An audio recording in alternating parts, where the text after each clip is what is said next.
হজ হচ্ছে 3 প্রকার। হজ কত প্রকার? হজ 3 প্রকার। 1 নম্বর হচ্ছে হজে তামাত্তু।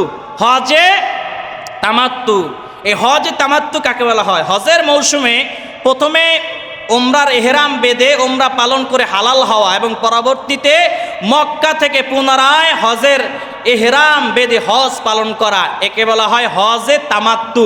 কি বলা হয়? হজে তামাত্তু। 2 নম্বর হজে কিরান। আমি সংক্ষিপ্তভাবে আপনাদেরকে একটু বলে দিচ্ছি। 2 নম্বর কি? হজে কিরান। এই হজে কিরান কাকে বলা হয়?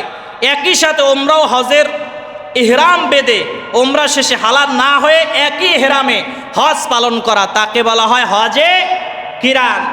হজে কিরান। 3 নম্বর হচ্ছে হজে ইফরাত। 3 নম্বর কি? হজে ইফরাত। হজে ইফরাত হলো কোন উমরা ছাড়াই শুধুমাত্র হজের নিয়তে ইহরাম বাঁধাকে ইফরাত হজ বলে। কি হজ বলে? ইফরাত হজ। তাহলে আমরা হজ পাইলাম কয় প্রকার? আরো জবান কয় প্রকার? এবার আসেন হজের ফরজ কয়টি জানার দরকার আছে না নাই?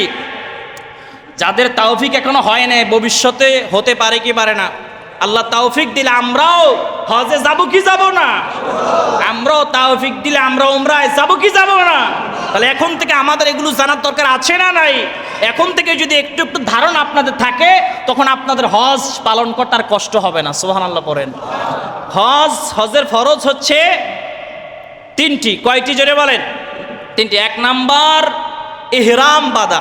1 নাম্বার কি?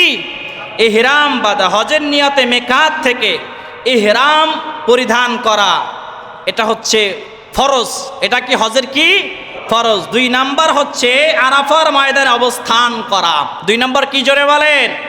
আরাফার ময়দানে অবস্থান করতে হবে। 9 জিলহজ দ্বীপ্রহরের পর থেকে 10 জিলহজ শুবে সাদিকের পূর্ব পর্যন্ত এই সময়ের মধ্যে যে কোনো সময় আরাফার ময়দানে অবস্থান করতে হবে, এটা ফরজ। এটা কি জোরে বলেন? ফরজ। 3 নাম্বার হচ্ছে তাওয়াফে জিয়ারাত। তাওয়াফে জিয়ারাত 10 জিলহজ ফজর থেকে 12 জিলহজ সূর্যাস্ত পর্যন্ত সময়ের মধ্যে কাবা শরীফ তাওয়াফ করা ফরজ। তাওয়াফ করা কি? ফরজ। এবার আসেন হজের ওয়াজিব কয়টি? হজের ওয়াজিব 7টি। হজের ওয়াজিব কয়টি? কেউ 6টি বলেছেন, তবে হজের ওয়াজিব 7টি। কয়টি জোরে বলেন? 7টি। 1 নম্বর মিকাত থেকে ইহরাম বাঁধা। 1 নম্বর মিকাত থেকে কি বাঁধা? ইহরাম বাঁধা। 2 নম্বর সাফা মারওয়া সাই করা। ওই যে গত জুমায় বলেছিলাম ইন্নাস সাফা ওয়াল মারওয়াতা মিন শাআইরিল্লাহ, ওই যে সাফা মারানো দৌড়ানো সাই করা, এটা হচ্ছে ওয়াজিব। কি জোরে বলেন? ওয়াজিব। 3 নম্বর মুজদালিফায় অবস্থান করা। আরাফার ময়দান থেকে রাতে গিয়ে মুজদালিফায় কি করা? অবস্থান করা ওয়াজিব। কি জোরে বলেন? ওয়াজিব। 4 নম্বর পাথর নিক্ষেপ করা, কঙ্কর নিক্ষেপ করা। ওই যে 21টি কঙ্কর যে নিক্ষেপ করা, গত জুমে আমি আলোচনা করেছিলাম, এটা কি? ওয়াজিব। 5 নম্বর কোরবানি। হজে তামাত্তু হজে কিরান পালনকারীদের জন্য 10 জিলহজ কোরবানি করা ওয়াজিব। কোরবানি করা কি? ওয়াজিব।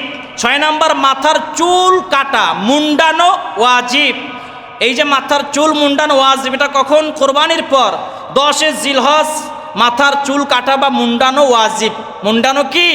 ওয়াজিব। 7 নম্বর বিদায়ী তাওয়াফ করা। যারা মক্কার বাহির থেকে যাবে, ধর আমরা বাংলাদেশ থেকে যাচ্ছি, বাংলাদেশ থেকে যারা যাবে বা মক্কার বাহির থেকে যারা আসবে, তাদেরকে বিদায়ের সময় বিদায়ী তাওয়াফ করতে হবে। চলে আসার সময় শেষ তাওয়াফ। শেষ কি? শেষ তাওয়াফ করতে হবে। এটা আপনার ওয়াজিব। কি জোরে বলেন? এই 7টি হলো ওয়াজিব। এই 7টি কি? ওয়াজিব। মনে থাকবে তো? এগুলো আপনারা যখন উমরায় যাবেন, হজে যাবেন, আপনাদের সাথে মুআল্লিম থাকবে, এগুলো আরো সুন্দর করে এই মুআল্লিমরা আপনাদেরকে শিখিয়ে দিবে। এরপরেও এগুলো অল্প অল্প ধারণা যদি এখন থেকে আপনাদের মধ্যে থাকে, তখন আপনাদের বুঝতে সহজ হবে। বুঝতে কি হবে? আল্লাহ রাব্বুল আলামিন আমাদের সকলকে জীবনে একবার হলেও আমাদেরকে মদিনায় যাওয়ার তৌফিক দান করুক। আমিন বলেন। আর জবান আমিন।